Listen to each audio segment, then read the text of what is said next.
Y damos gracias a Dios.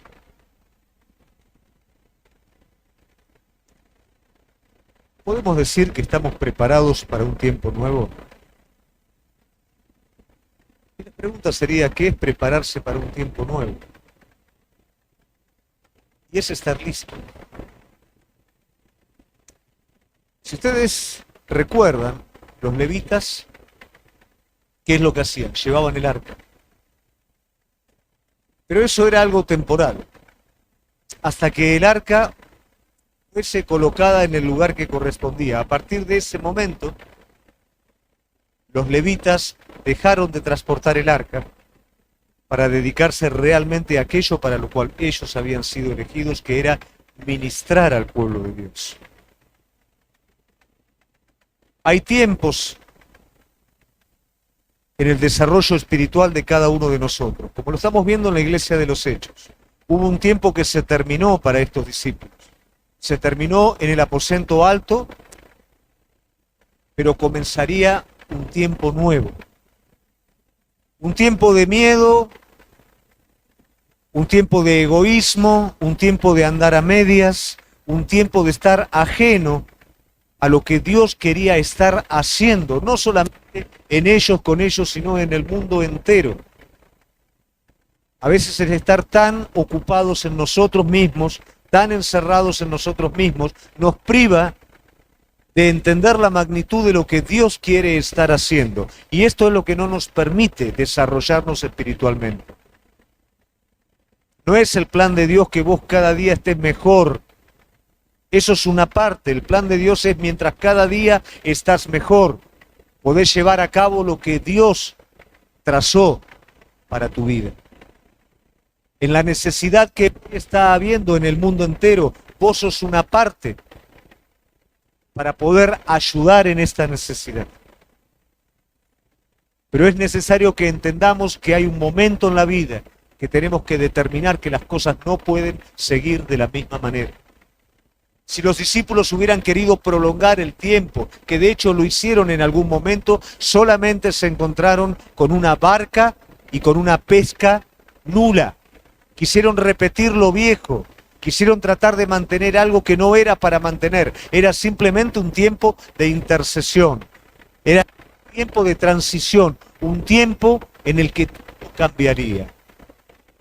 Y es importante que vos estés preparado para este tiempo. Lo que nosotros tenemos nos alcanza y nos acompaña hasta ahora. Pero tenés que estar preparado para una renovación de Cristo en tu vida. No solamente de la revelación de Él, de su carácter, de la revelación de vos mismo, sino también de la revelación del propósito divino. El Pedro que negó, ahora va a ser el Pedro que va a estar hablando delante del Sanedrín. Aquel que escapó de una mujer que simplemente le dijo, tú eras uno de los que andaba con ellos, salió corriendo. El Juan que escapó desnudo, hablaría a multitudes y hablaría al mismo Sanedrín, que fue el que tiempo antes había condenado a muerte a Jesucristo. Porque vino un cambio, y ese cambio lo trae el Espíritu Santo en nuestra vida. Vos, yo, no podemos funcionar sin este recurso que fue el motor inicial para la iglesia primitiva y que es el motor para estos tiempos presentes. Si no estamos llenos del Espíritu Santo, no funcionamos. Si no estamos llenos del Espíritu Santo, hacemos agua. No podemos alcanzar a ser lo que fuimos llamados a ser. No podemos ser adoradores, no podemos ser esposos, esposas, madres, padres, hijos, miembros del cuerpo.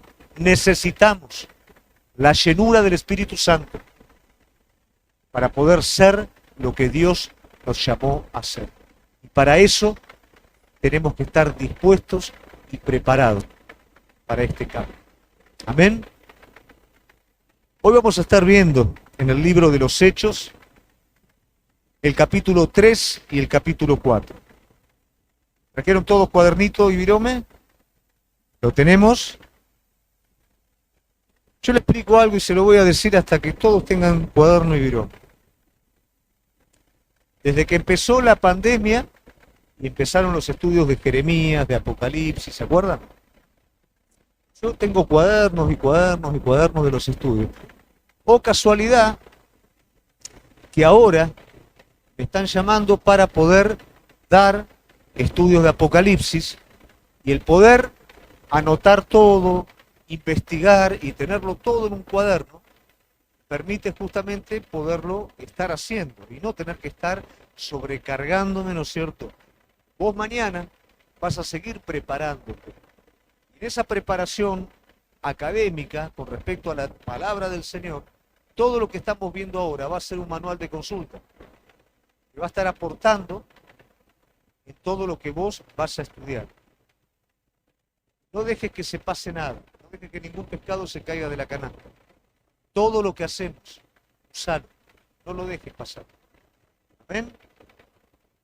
Para la próxima traemos cuadernito y virome todo, dale. Capítulo 3 y 4 nos va a hablar de un suceso que es central, y ese suceso central es un cojo que es sanado. Es un suceso sumamente importante porque era un personaje público, que todo el mundo lo conocía, todo el mundo lo veía. Entonces aquel que uno estaba acostumbrado a verlo pasar y verlo mendigar, ahora lo vemos saltando en una pata. Imagínate el revuelo. Esto permite que el apóstol Pedro haga dos discursos. Un discurso teniendo como ilustración lo que acaba de ocurrir en este cojo a el pueblo y al Sanedrín. Ese mismo grupo de líderes religiosos que hacía poquito tiempo habían condenado a Cristo a la muerte, ahora Pedro se va a levantar con un discurso a través de lo que pasó. Ante la sanidad del cojo, ¿cuánto nos habla a nosotros respecto a la iglesia? Todos recuerdan cuando Pedro, ¿qué le dice? No tengo, y lo que tengo, en nombre de Jesús, levantar. Dice que hoy en la iglesia contemporánea, una persona le decía a un pastor de una tremenda iglesia, mirando todo lo que tenían, pantallas y todo, decía, hoy no podemos decir como iglesia, no tengo ni plata ni oro. Y la otra persona dijo, lamentablemente tampoco podemos decir, lo que tengo te doy, levanta. A diferencia de ese entonces, tenemos recursos, pero nos está faltando lo que ellos tenían. Ese recurso divino que hizo de la iglesia lo que fue, ese recurso que hoy estamos necesitando como iglesia para poder dar un testimonio poderoso de Jesucristo y no un testimonio confuso. Déjame decirte que eso está presente, que eso está para el que lo busca, eso está para el que lo quiere. Y yo te digo, iglesia, como pastor, yo quiero esto y no quiero otra cosa. Y quiero que juntos lo podamos buscar. ¿Estás de acuerdo? ¿Me acompañas en esto? Vamos al capítulo 3, vamos a arrancar desde el versículo 1. Pedro y Juan subían juntos, es importante saber que Pedro y Juan eran los dos líderes representativos del resto de los 12 apóstoles. Vos vas a escuchar mucha doctrina hoy por hoy llamada neoapostólica que se compara. Algo te tiene que quedar a vos fijo en esto. Los apóstoles fundacionales, que fueron los 12 apóstoles, fueron únicos e irrepetibles. ¿Se entiende? Únicos e irrepetibles. Pedro y Juan, que eran los más importantes, subían juntos, nos está hablando de la unidad, al templo a la hora novena, la de la oración. En el templo habían 3 horarios de oración, eran horarios rituales. La hora tercera, que eran las 9 de la mañana. La hora sexta, que eran las 12 del mediodía. Y la hora novena, que eran las 3 de la tarde. En esos 3 horarios se oraba en el templo. Era un tiempo ritual. El por qué ellos iban al templo a orar Bien no se sabe. Lo podían hacer por costumbre, lo podían hacer porque seguramente era cuanto mayor cantidad de gente se juntaba y era la manera en que pudieran llegar a más personas.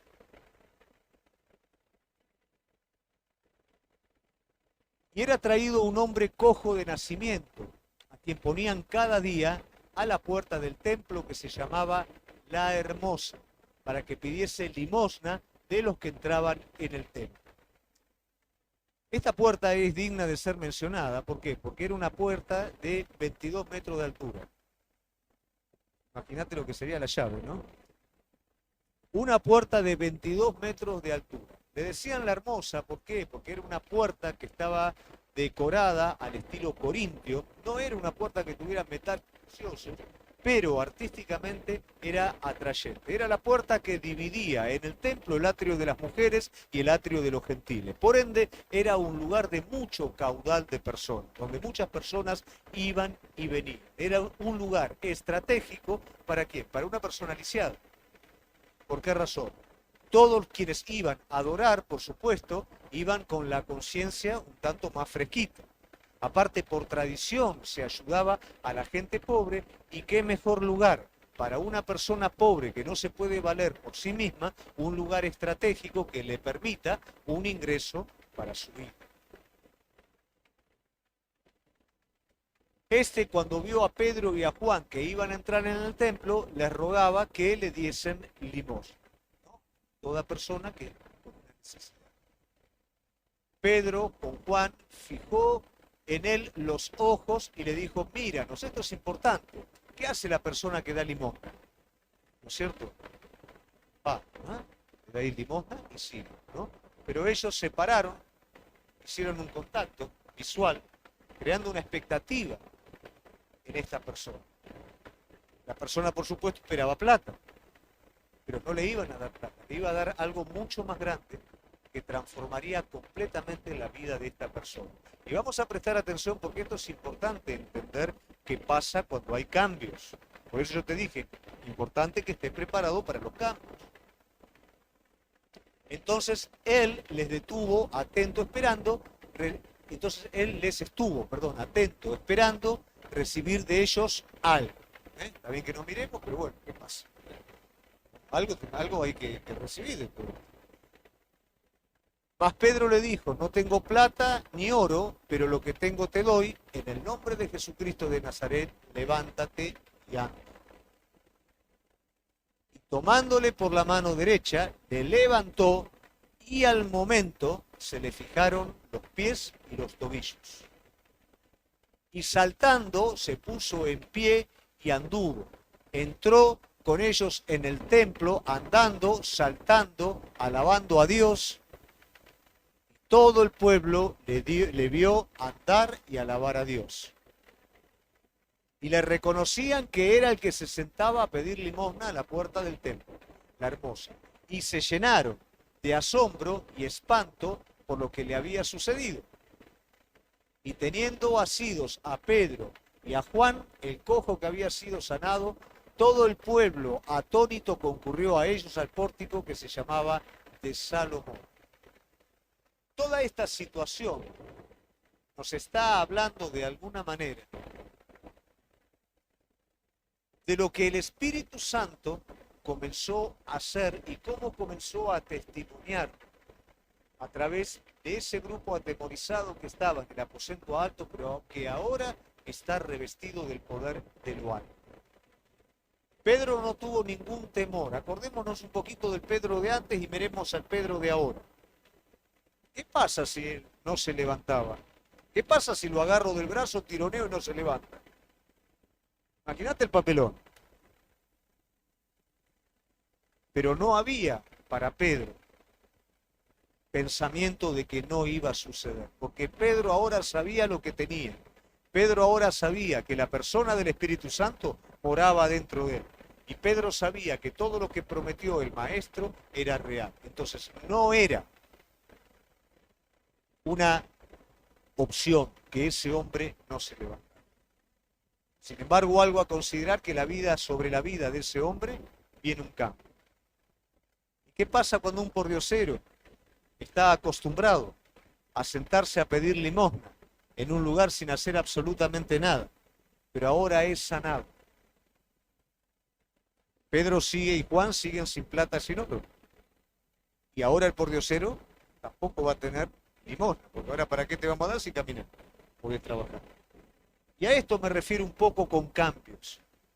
¿Recibió algo grande este hombre de parte de Dios? Por supuesto, pero también iba a cambiar todo su entorno. Él estaba adaptado a ser un pordiosero y a pedir limosna en un lugar estratégico. Ahora el Señor lo saca de ese lugar. El Señor te saca de lugares de miseria espiritual y te abre un nuevo panorama, una nueva fortaleza espiritual para que comiences a vivir de una manera diferente, para que comiences a conquistar de una manera diferente, para que comiences a hablar con denuedo de una forma diferente, para que comiences a amar de una manera diferente. Él te saca de ese lugar de costumbre para un cambio. Por eso te vuelvo a repetir, ¿estás preparado para el cambio? ¿Estás preparado para salir de la pereza espiritual, de la cojera espiritual, del mendigar espiritualmente? A poder saltar en una pata como saltaba este cojo ahora. Ahora, ¿esto qué es lo que trae?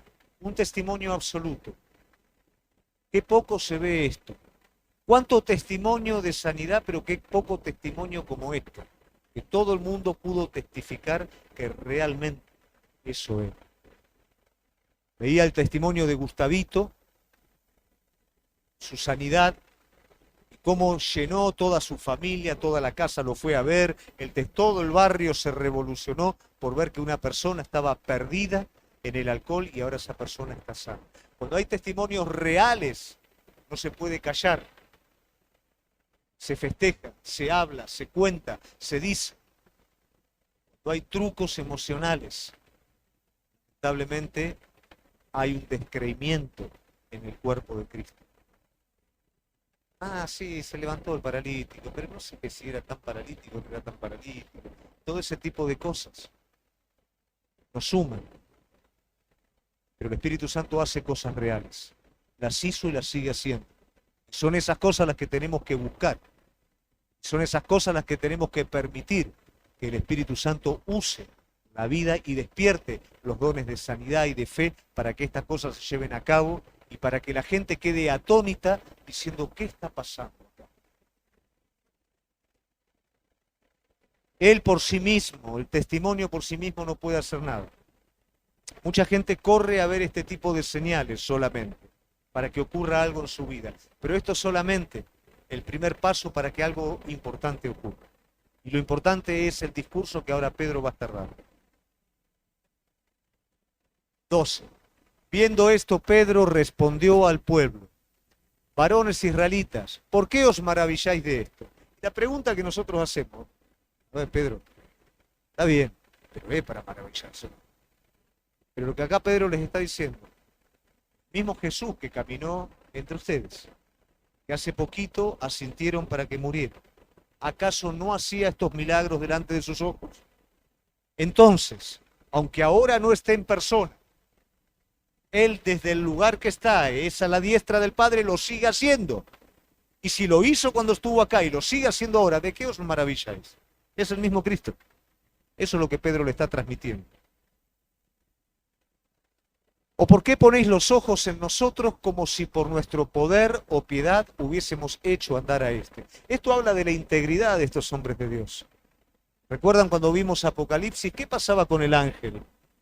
Cuando alguno osaba querer adorar al ángel, inmediatamente el ángel no lo permitía.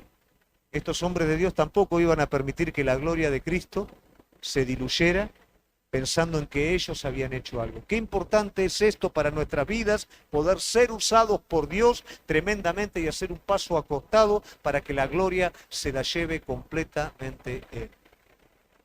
Este tiene que ser el sentir de todo siervo de Dios. No tenés que hacer cosas para ser vistas. No tenés que hacer cosas para ser festejadas. Si las haces y nadie se dio cuenta, es lo mejor que te puede pasar porque tenés recompensa en el cielo. Pero si lo haces adelante de todo el mundo para que te aplaudan, ya tenés la recompensa en esta tierra. Si yo paso el escobillón cuando ninguno de ustedes está, tengo una recompensa con Cristo. Pero si yo lo paso el sábado a las 8 de la noche, cuando están todos acá, esperando que empiecen culto, yo me cruzo pasando el escobillón, eso es falsa humildad. Tengo la recompensa delante de todos ustedes. Entonces en eso tenemos que ser íntegros a la hora de servir al Señor. Íntegros como los apóstoles. En esto el Señor nos usó, pero acá nosotros somos simplemente elementos. La gloria es de aquel que murió, resucitó y está a la diestra del Padre. Amén. El Dios de Abraham, de Isaac y de Jacob, el Dios de nuestros padres, ha glorificado a su Hijo Jesús, a quien vosotros, y acá viene el palo, a quien vosotros entregasteis y negasteis delante de Pilato cuando éste había resuelto ponerle en libertad. Pedro utiliza toda la situación. Mirá si no es un discurso en donde hay santidad y en donde no hay absolutamente nada que el hombre busque lo suyo. Pedro podría haber utilizado esa situación para acomodarse un poquitito. Pero en todo esto Pedro se está arriesgando y se va a seguir arriesgando en lo que habla y en lo que dice. Porque está cargando a la audiencia con la responsabilidad que corresponde. Todo esto es muy lindo. Esto lo hizo Cristo. Cristo murió, pero ustedes fueron responsables de esto. Qué importante que es cuando predicamos la palabra de Dios. Predicarla con amor, predicarla con autoridad, pero poner también en el peso de cada uno la responsabilidad que a cada uno de nosotros nos corresponde en esto.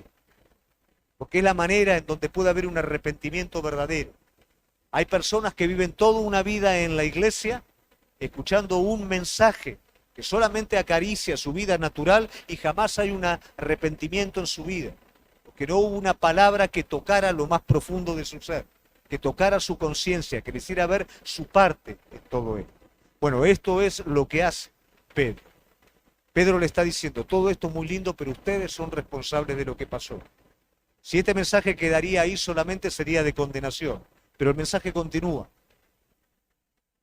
Mas vosotros negasteis al santo, al justo, y pediste que se os diese un homicida. Sigue el mensaje. La maldad de ustedes llegó a un punto tal que el justo fue condenado y el homicida fue liberado. Y en esto fuiste responsables. Y matasteis al autor de la vida, a quien Dios ha resucitado de los muertos, de lo cual nosotros somos testigos. Hasta ahí llegó. A veces nosotros nos quedamos con un poquito de lo malo que hacemos y no entendemos hasta dónde llega. Y el enemigo te va a entretener y te va a decir, no hacen todo. Y el Señor entiende todo esto. Pero a veces no nos damos ni cuenta del daño y hasta dónde llega lo que hacemos. Si es necesario que el Espíritu Santo te lo muestre, pero no para condenación, para arrepentimiento, para cambio. Sin restitución no hay cambio. Si vivimos mal y creemos que estamos más o menos bien y seguimos de la misma manera, no puede haber un cambio en nosotros. Es la misma palabra la que nos tiene que desnudar y nos tiene que cubrir nuevamente con su misericordia. Y por la fe en su nombre, a este que vosotros veis y conocéis, le ha confirmado su nombre, y la fe que es por él ha dado a este completa sanidad en presencia de todos vosotros. Eso es un debate y eso es un argumento sin revuelta. Hay una palabra, hay una prueba, hay una argumentación. Los hechos están allí presentes. Lo que hiciste está allí presente. Solamente queda la decisión.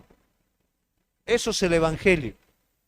El Evangelio condena la carne. El Evangelio condena, mejor dicho, la ley condena la carne.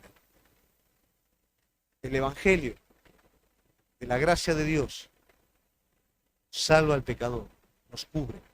La sangre de Jesucristo nos limpia. Pero debemos de ser conscientes cuál es nuestra parte mala, cuál ha sido nuestro error, cuál ha sido nuestro pecado, para valorar esa gracia que se va a derramar sobre nuestra vida y amar de esa manera al dador de toda gracia. Mas ahora, hermanos, sé que por ignorancia, y ahí viene el consuelo divino, Yo sé que no sabían lo que hicieron. Lo habéis hecho, como también vuestros gobernantes no sabían. Cristo mismo perdonó en la cruz, dijo, Padre, perdónalos porque no saben lo que hacen. Y es cierto, pero cuidado cuando sabés lo que haces. Hay veces que no sabemos lo que hacemos, pero hay veces que sí sabemos lo que hacemos y lo hacemos de la misma manera. Cuidado con eso. Pero Dios ha cumplido así lo que había anunciado antes por la boca de todos sus profetas, que su Cristo había de padecer. Ahora ponete un poquito en el lugar de esa audiencia. Ustedes son parte de lo que estaba escrito. Fíjate la confrontación a la cual Pedro está llevando a la audiencia. Todos fueron, ¿qué pasó con el que no podía caminar? Mirá dónde estamos llegando. Todos ustedes fueron parte, a través del padecimiento de Jesucristo, ustedes fueron parte de lo que está escrito. Y esto confirma la palabra. Ya está todo preparado para el arrepentimiento. Así que arrepentíos y convertíos, la única salida. La única salida. Todo esto estaba escrito. Ustedes fueron parte de lo que estaba escrito. Es cierto, lo hicieron en ignorancia, pero ahora hay un solo camino. Arrepiéntanse, vuelvan. Para que sean borrados vuestros pecados, para que venga de la presencia de Dios tiempos de refrigerio. Si no hay arrepentimiento, si no hay conversión, los pecados no se borran. Esto, por favor, iglesia, esto es importante que lo entendamos. Cuando cometés pecado, no hablamos de un ritual, hablamos de una realidad, confesalo. Cuando hay pecado no confesado, se detiene el asunto. Libero el obstáculo. Cuando entiendo realmente, cuando lo comprendo, cuando lo confieso y cuando voy para otro lado distinto que para el lado al cual yo iba. Esto no es para la persona que no conoce a Cristo, también es para la persona que conoce a Cristo. El pecado es pecado. Y si eso está en el medio, la comunión con Dios se interrumpe. Y si se interrumpe la comunión con Dios, se interrumpe el lavado sobre nuestra vida. Entonces, si hay pecado, arrepentite. Y cambia. Anda para el otro lado. Amén. Y Él envíe a Jesucristo, que os fue antes anunciado, a quien de cierto es necesario que el cielo reciba hasta los tiempos de la restauración de todas las cosas, de que habló Dios por boca de sus santos profetas que han sido desde tiempos antiguos. Toda la restauración es el milenio. Entendemos que es la segunda venida de Jesucristo. Ahí es la restauración, ¿correcto? 22. Porque Moisés dijo a los padres, el Señor vuestro Dios os levantará profeta de entre vuestros hermanos como a mí. A él oiréis en todas las cosas que os hable. Acá le está diciendo, ¿quién es el profeta que va a levantar? Cristo. Ese es el profeta. Entonces ellos ahora están teniendo un encuentro consigo mismo, con una realidad que pasaron por alto. No era solamente la sanidad de un cojo, era simplemente, a partir de esa sanidad, poder entender la realidad, poder entender hasta dónde estaban metidos, pero también ver la gracia de Dios y la soga divina para sacarlos de ese pozo. Toda alma que no oiga aquel profeta será desarraigada del pueblo. Acá está haciendo una advertencia sobre una generación que lo va a rechazar de nuevo. Pese a todo esto, esa generación, algunos van a creer, pero la gran mayoría los va a volver a rechazar de nuevo. Entonces, no solamente hay un indicar el pecado, hay una misericordia, hay una revelación de la verdad y hay una advertencia también. Muchos no lo van a estar aceptando. Y todos los profetas, desde Samuel en adelante, cuantos han hablado, también han anunciado estos días. O sea, lo que ellos ahí están viendo es lo que toda la vida aprendieron de tradición y lo sabían en palabra. lo están viviendo ahí en ese mismo momento. A veces eso me hace pensar un poquitito también en la realidad de la iglesia. Lo que Cristo habló a sus discípulos, lo que los profetas hablaron, es lo que nosotros hoy estamos viviendo aquí en este lugar. Ahora, acá. Y a veces no nos damos cuenta de todo esto. No nos damos cuenta de la magnitud de esto, como ellos tampoco se estaban dando cuenta de la magnitud. No era solamente una sanidad divina, era Cristo comenzando a levantar su iglesia. Vosotros sois los hijos de los profetas y del pacto que Dios hizo con vuestros padres, diciendo a Abraham, en tus simientes serán benditas todas las familias de la tierra. A vosotros primeramente, Dios, habiendo levantado a su Hijo, lo envió para que os bendijese, a fin de que cada uno se convierta de su maldad. ¿Cuál es el propósito? Conversión. ¿Cuál es el propósito de la iglesia? No es que vos vengas acá para que te sientas mejor. Te vas a sentir mejor porque vas a tener una nueva revelación de Jesucristo, porque el Espíritu Santo va a llenar tu vida y el Espíritu Santo va a darte una condición a vos para que puedas llevar a cabo la voluntad de Dios. ¿Y cuál es la voluntad de Dios? Que otras personas procedan de condenación a salvación, que se arrepientan y que crean. A veces nos quedamos, no, con que mi testimonio no es tu testimonio solamente visible. Tu testimonio visible ayuda a que la proclamación del Evangelio con tu boca sea creíble. Es tan importante tu testimonio como tu proclamación de Cristo, porque tu testimonio solo no salva a nadie. Lo que salva es la predicación del Evangelio. Cuando vos le hablás a otro acerca de Cristo y le haces entender su pecado, su maldad y la gracia divina sobre su vida, esa persona procede de muerte a vida. Amén. Entramos en el capítulo 4. ¿Algo que haya quedado? ¿Alguna pregunta sobre el capítulo 3? ¿Se entendió bien? ¿Sí? Perfecto. Bueno, arrancamos con el 4. Hablando ellos al pueblo, vinieron sobre ellos los sacerdotes con los jefes de la guardia del templo y los saduceos, resentidos, esa palabra es importante. ¿Cómo estaban el Sanedrín? Es bravo alguien resentido. De que enseñasen al pueblo y anunciasen que en Jesús la resurrección de entre los muertos. La resurrección era ofensivo para los judíos, para los representantes del Sanedrín, para los saduceos que no creían que había resurrección. El mensaje de que el que caminó hacía poquito entre nosotros, el que mandamos matar, resucitó y es el Mesías que nosotros esperábamos, eso era ofensivo. Y eso los resentía a ellos. ¿Y qué hace alguien que está resentido? Procura callar a la fuerza aquello.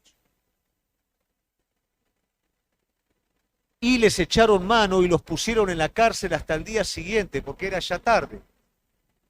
A la tarde nochecita no se podía enjuiciar, no se podía hacer ningún procedimiento legal. Entonces los encerraron para poder hacer al otro día el procedimiento legal. Porque ya era tarde. Igualmente con Jesús, los procedimientos legales, aunque eran por ley, pero pasaron de alto. Pero muchos de los que habían oído la palabra creyeron y el número de los varones era como de 5.000.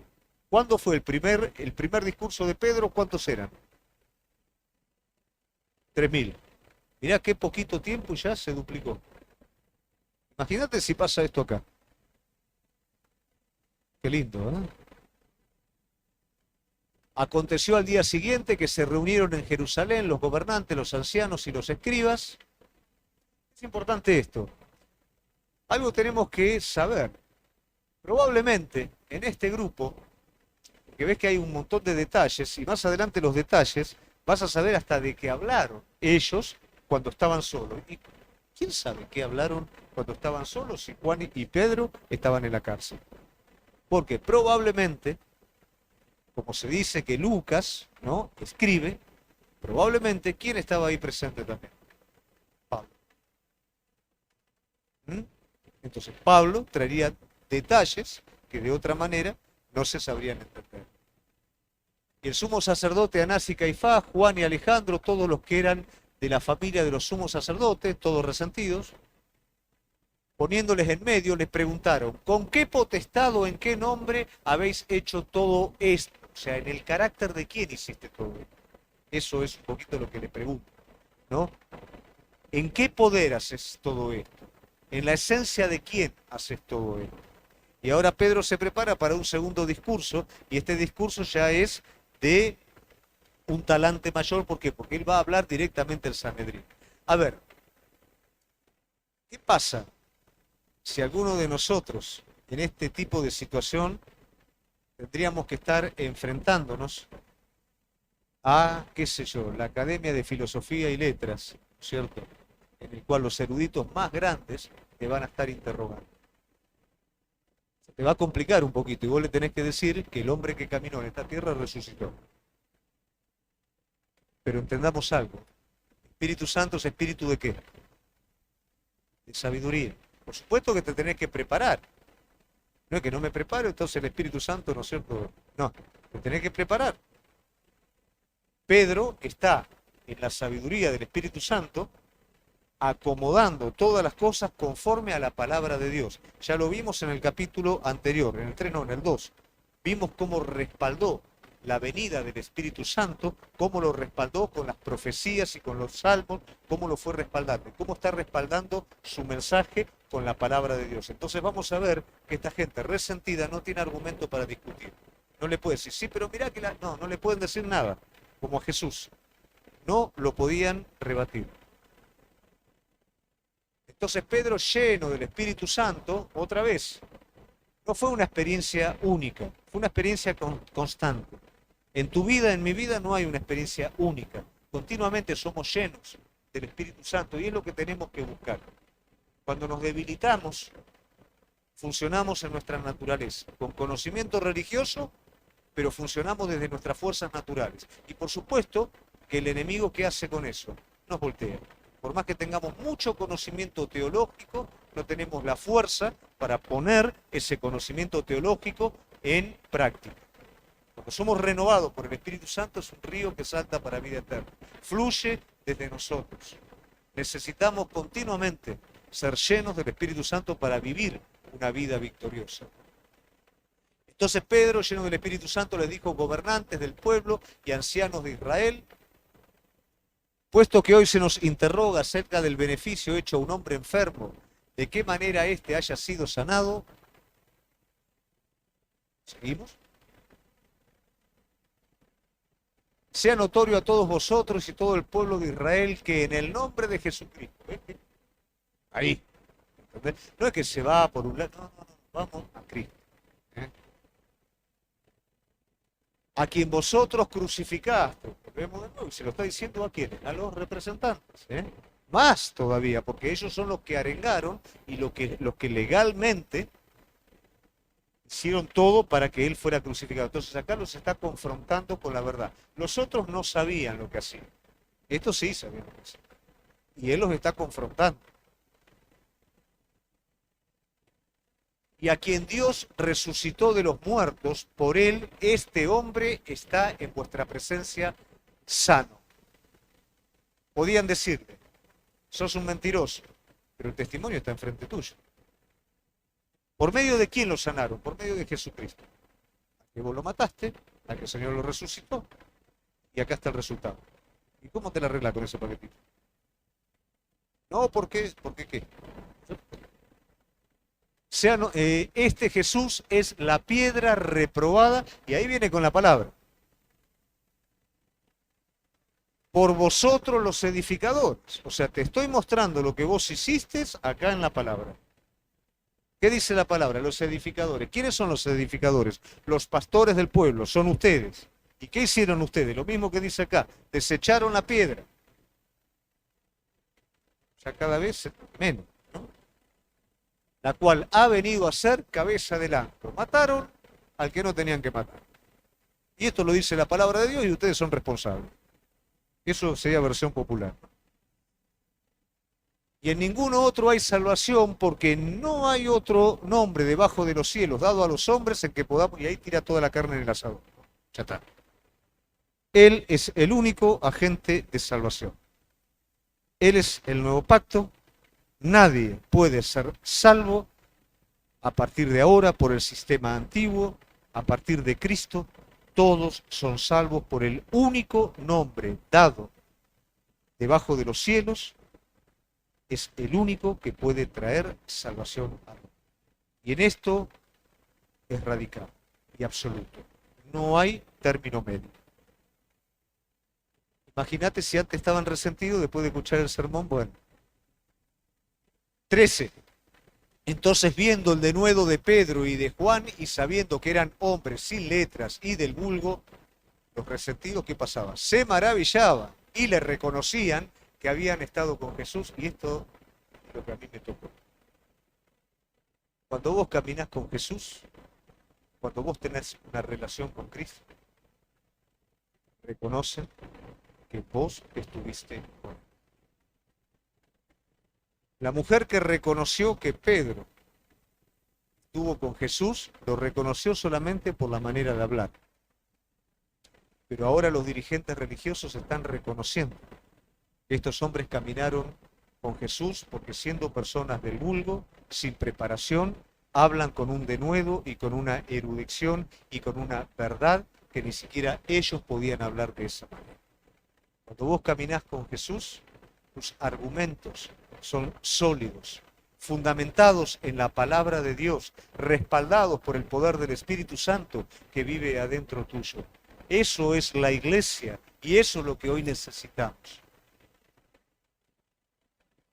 Hoy no hay tanto testimonio como hace falta para que un mundo entero pueda reconocer que no hay nombre dado debajo de los cielos a los hombres en quien podamos ser salvos. Nosotros somos los medios, nosotros somos los cojos sanados para poder atraer a las personas y para poderlos llevar a los pies de Cristo.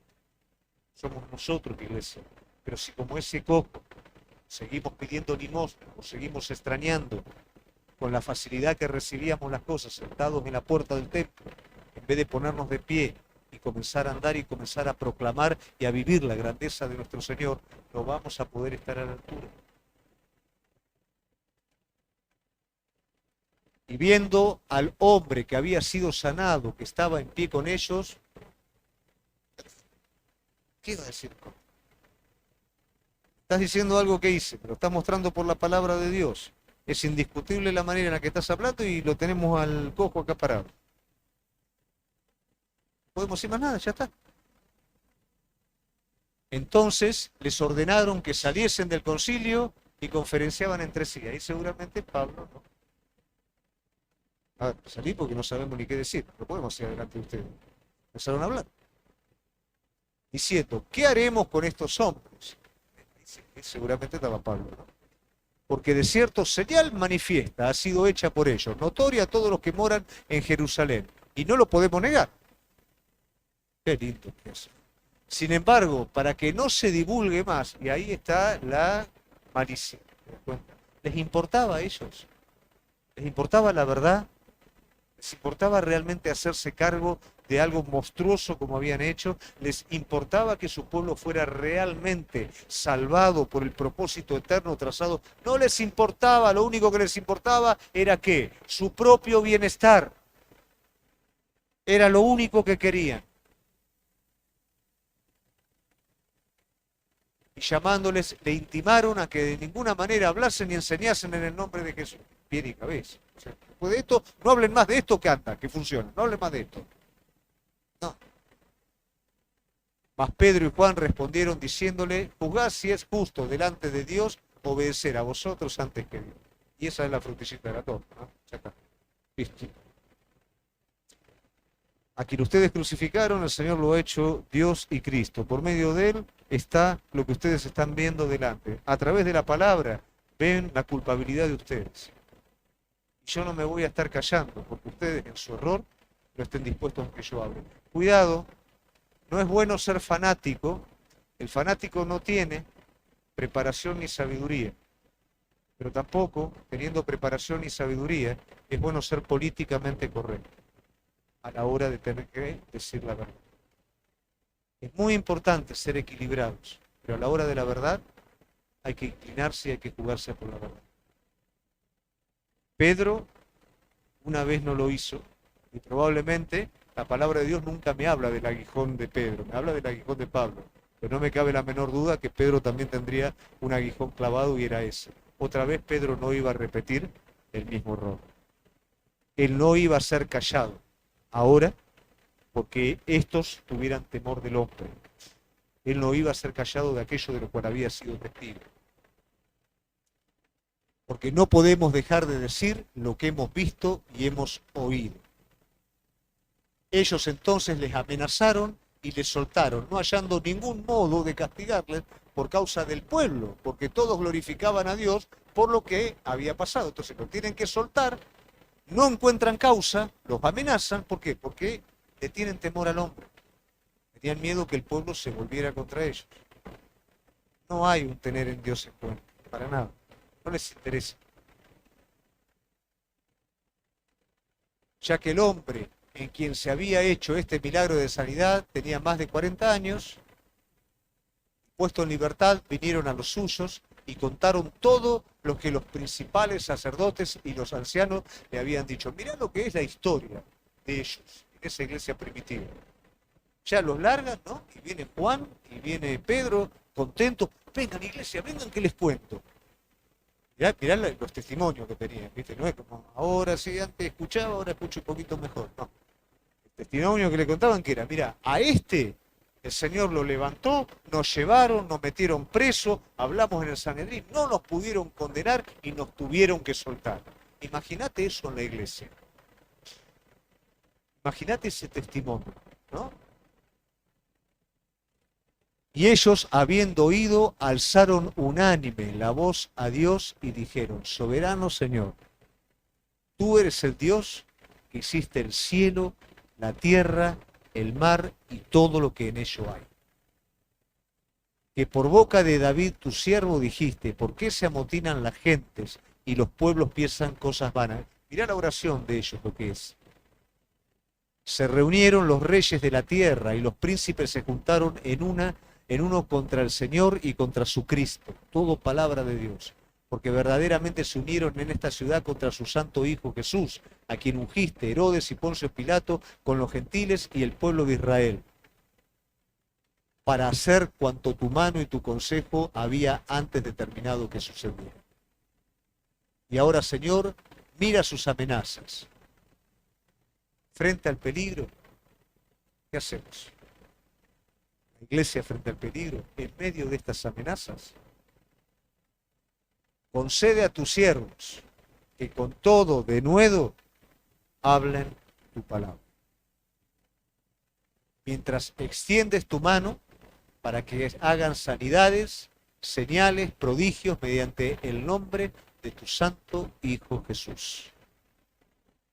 Cuando hubieron orado, ¿qué pasa? El lugar que estaban congregados tembló, todos fueron llenos del Espíritu Santo y hablaban con denuedo la palabra de Dios. A veces buscamos que esa llenura del Espíritu Santo, ¿no es cierto?, venga y no hay un fundamento, como decíamos, una preparación previa. Vos fíjate lo que le están pidiendo ellos. ¿Qué pedimos nosotros cuando queremos que el Espíritu Santo venga y nos inunde y nos llene? Tal vez lo que pedimos, que esto no pase. Ellos pidieron de nuevo. Ellos pidieron que la obra de Dios se extendiera. Ellos pidieron recibir poder en sí mismos para hablar con denuedo y por supuesto, Dios contesta. ¿Cuánto pedimos nosotros de esto al Señor? Señor, úsame. Señor, hoy tengo que estar en el colegio, en el trabajo, en la empresa, en donde sea. Hoy úsame. Hoy dame valor para poder presentarte a ti. El Espíritu Santo vino y lo llenó. Esto te muestra que continuamente el Espíritu venía y llenaba y renovaba con poder a su iglesia. Y esto es lo que necesitamos, iglesia. Y la multitud de los que habían creído eran de un solo corazón y un alma. Ninguno desea ser suyo propio, nada de lo que poseía, sino que tenían en común todas las cosas. Y con gran poder los apóstoles daban testimonio de la resurrección del Señor Jesús, y abundante gracia era sobre ellos. Así que no había entre ellos ningún necesitado. ¿Por qué no había ningún necesitado? Porque cubrían las necesidades. ¿Qué es lo que no había, iglesia? Egoísmo. Como no había egoísmo, había una oración espiritual. Como no había egoísmo, nadie decía ser suyo lo que tenía. Y como no había egoísmo, me miraba un poquito la necesidad de mi semejante. Eso hacía que la iglesia primitiva se moviera con el poder con que se movió. Hoy prima el individualismo, prima la indiferencia, prima el egoísmo y queremos encima la llenura del Espíritu Santo. No, nosotros tenemos que prepararnos primero para que esto acontezca. Yo quiero prepararme, iglesia. Y lo ponían a los pies de los apóstoles y repartían a cada uno según su necesidad. Ya esto lo habíamos hablado. Entonces, José, a quien los apóstoles pusieron por sobrenombre Bernabé, que traducido es hijo de consolación, levita natural de Chipre, como tenía una heredad, la vendió y trajo el precio y la puso a los pies de los apóstoles. Hasta ahí. Nos vamos a quedar con Bernabé, que es hijo de consolación. Este hombre es levantado. Esto nos va a dar pie para este breve tiempo que vamos a tener después del estudio, de reunión de obreros y colaboradores. ¿Por qué Bernabé es levantado? ¿Por qué este hijo de consolación es levantado? Porque no solamente era un hombre de consuelo, era un hombre dadivoso, era un hombre lleno del Espíritu Santo y era un hombre de los cuales todos daban testimonio de quién era. ¿Cuándo se levanta un hombre de Dios en la iglesia? Cuando primeramente el pueblo lo reconoce y levanta. Reconoce su relación con Cristo, reconoce su entrega para con Dios y con los demás y es levantado por el resto del pueblo. Este era Bernabé. Y con este Bernabé termina el capítulo 4, lo que hemos estado viendo hoy. Vemos cómo la iglesia primitiva comienza a funcionar, cómo la iglesia primitiva comienza con una dinámica de la cual cada uno de nosotros tenemos que ser receptivos a ella. Porque todos estamos buscando que el Espíritu Santo descienda sobre nuestras vidas, el que ya está morando en cada uno de nosotros, pero buscamos esa renovación, esa llenura del Espíritu Santo. Pero la pregunta que yo me hago, ¿están las condiciones dadas? Como iglesia, ¿estamos proporcionando las condiciones para que el Espíritu Santo haga una obra similar? Y yo no sé si están, pero quiero que estén. Y como pastor es mi responsabilidad. Claro que esto esté. Y vos como cuerpo de Cristo, es tu responsabilidad también cooperar para que todas estas condiciones proporcionen que el Espíritu Santo llene completamente nuestras vidas y cumplamos en este tiempo presente el plan al cual Dios nos llama. Amén. Nos ponemos bien. Hacemos... No, ahora